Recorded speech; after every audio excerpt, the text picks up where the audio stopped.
In a children unit in a church, a child mistakenly stepped on another child and they got into a fight without the knowledge of the teacher. One child was looking healthy and older, but the other looked smaller and was even younger. But the younger one, who also looked malnourished, beat the bigger child up and he was just crying like a baby. So people were reprimanding him like, "Why would you be crying because of this little boy?" Then their Sunday school teacher replied, "Don't you know that Ajekpako and Ajebo is not the same thing?" And he raised that question, why is Ajekpako children stronger than the Ajebos? We are not talking about being healthy. We are talking about stamina, ability, strength, vigor, robustness, resilience, brio, oomph, the vitality, the drive, the vivacity, the power, the capacity, the capability, adeptness, the competence, the energy, and the gbas. One would say the Ajebo kids have all the nutritional requirements needed for strong bones and physical well-being at their disposal. But why do we have the Ajekpakos on the stronger side? For those of you who don't understand what Ajekpako or Ajebo means, Ajekpako are the rep, that is the representative for the street children, children from the slum, less privileged children, while Ajebo, they rep the children who were born with silver spoon. Although even people that have stainless steel spoon where they shine safe, they now call themselves silver spoon. Any which way in a way. In my primary and secondary school days, we trekked kilometers to and fro school every day. Why won't you be strong? Even sometimes, maybe a bike will stop to pick one or two kids, maybe their relative or someone in their compound, but they won't follow them. Despite the scorching heat of the sun, we enjoy the company of one another and we will trek all the way home. If one Ajebo child trek that kind of trekking, hey, they will not go to school for the next 1 week. Fever, body pains, angular and perpendicular joint pains. The sun will hit their skin, they inhale all sorts of bacteria along the way. Even those that go with the bike or bus, there is no AC, meaning if there's dust particles flying around, you have no choice than to inhale it. Go to some face me and face you compound in slum areas. They use the type of toilet that they call latrine. You poo inside the hole directly, and the heat of hot shit that is evaporating from the hole can boil a raw egg in just 3 minutes. All that heat is coming directly on your anus. Guess what? Any Ajebo person, including many of you watching this, if you go and use that toilet, hey, a patman dancing crooked dance, instantly you will contact infection. I actually grew up in that kind of setting because I grew up in the rural area until I was like about 20 years old. That was when I left for the city. After living in the city for years, then I went to visit a cousin somewhere in the north. And guess what? That was the kind of toilet they were using. I think I spent about a week or so there. Hey, my people, by the time I came back to Lagos, my anus was itching like hell. Those are the kind of people that will be walking on the road and scratching their life away. If you are selling something, you can even give them 10 naira and carry the whole thing away. They won't know until they finish scratching. But the people that have been using this toilet for years have not had this same disease. Why? The immune system has built a resistance against that disease. So despite the fact that I grew up in that sort of setup, when I left for years, my body saw that it didn't need to build that kind of defense since I didn't need it any longer. So when I went back years after to carry out that sort of practice again, my body was not ready to protect me. You know that is what they call toilet disease. It is a bad disease. Anyways, you will not fall a victim of that kind of disease, so no need to talk too much. Take for instance the Okada people. They are always in the sun working. Even during rainy season, rain will beat them while they are doing their work. Yes, some other people sit in an AC office, they drive AC cars, they sleep in an AC apartment. Just do a 20 minutes walk under that sun and fever will visit you prematurely. How about all those people that used to pack a dustbin? When you pass by the dustbin truck, the kind of odor that is coming from there can ferment the air in your nostrils. Yet you will see those people that are packing the dustbin will be even eating a bar by the side. If any Ajebo tries that kind of thing, hey, that is quarantine. No? What of those guys that evacuate our septic tank? They suck away. When they are walking, everyone will shut doors and windows and close their mouth as if there is a missile that has been released in the atmosphere. Yet those guys carry on with their work as if nothing did happen. Our bodies are like computer programs.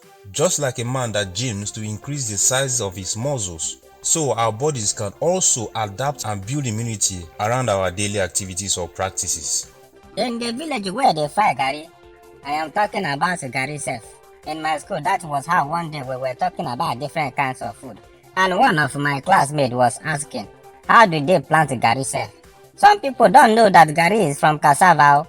So in the village like this, you will see those women that are frying Gary. They will stay by the fire from morning till night.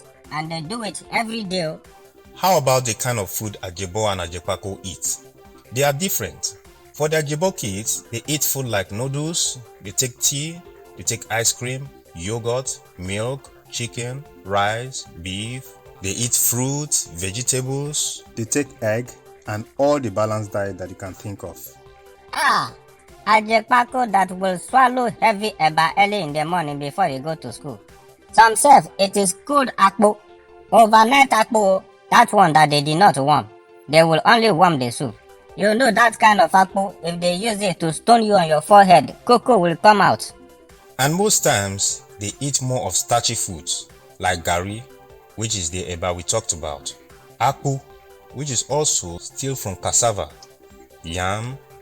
In fact, like I said earlier, I grew up in that kind of village setting, and our staples were starchy food, cassava products, and most times we will eat overnight akpu in the morning before going to school, like Takpo said. When you come back from school, it's either you soak gari or maybe they have boiled yam for you to eat with palm oil.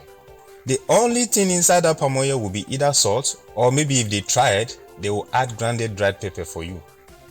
And the yam self, they will not peel the back. They will just pieces it and throw it inside the big pot. Pour water inside, cover it and put it on the fire. Once the thing done, who ready go start to chop. And the thing was, whoever came back from school on time took the better part of the yam. Because once you come back from school, your parents or guardians will direct you to the pot to go and take your own share of the yam. Maybe they will tell you to take, of course, he or she must have counted how many of you are in the house, and she will also count the pieces of yams as well. So maybe everybody is taking 2 or 1. So they will tell you to go and take your own 2 pieces of yam or 1 piece of yam. So when you go, we know yams that used to be sweeter. You know there are different species of yam. Yes! So we will look out for the sweeter species, and there are parts of the yam that are sweeter than the other parts as well. The head of the yam is not as sweet as the bottom. So we will select those parts into our plate. So you that did not come back on time, whatever you meet in the pot is your cup of tea. At times, self, they will eat all the yam and remain only water yam for you. Chai! Wahala! I don't know if anyone out there can relate with any of these stories. Of course, you must have been born in the village setting and into a poor family to understand these stories. However, in the evening, we will go back to Akpu again. Cassava used to suffer in the hands of those people in the village, and it is that Akpu you eat that evening that you will continue the leftover in the morning before you go to school. I remember then, we used to eat rice like once in a week, sometimes even once in 2 weeks, and that used to be on Sundays. So we'll be looking forward for Sunday to come so that we'll eat rice. Rice was like a very luxurious meal to us then. I know you guys won't understand.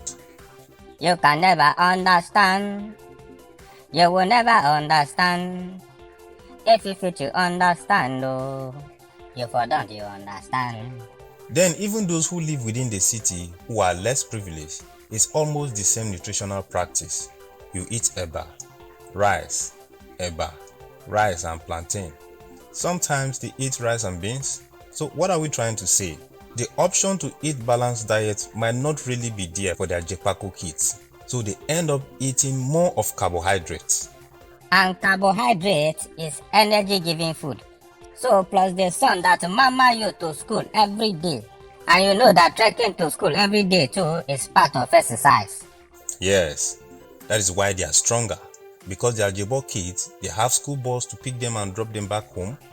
others are dropped by their parents or drivers. Others are even in boarding school.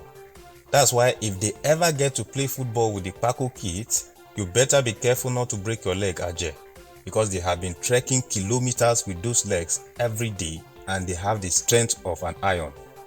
And most times after school, they play on the streets, they fight with each other, so that get their bodies built up and it makes it stronger. Bottom line, God has built your body to withstand any condition if you train it to do so. I challenge you, there are a lot of things that you can do which you don't know how to do just because you haven't trained your body and because you underrate yourself. Put your body to use and you will be glad you did. And so we've come to the end of this episode. Thank you for staying with us. Please leave us a comment of the food you used to eat regularly if you were brought up in that kind of rural setting or if you are Ajekpako. If you are Ajebo, you can tell us your regular meal. Don't forget to subscribe to our YouTube channel and turn on all notifications. Follow us on Facebook as well. And remember that on Takpo TV we post every Saturday at 7 a.m. to kickstart your weekend. And on UG we post every Friday at 8 a.m. to tickle your fans while you thank God for Friday. Stay blessed. Patia!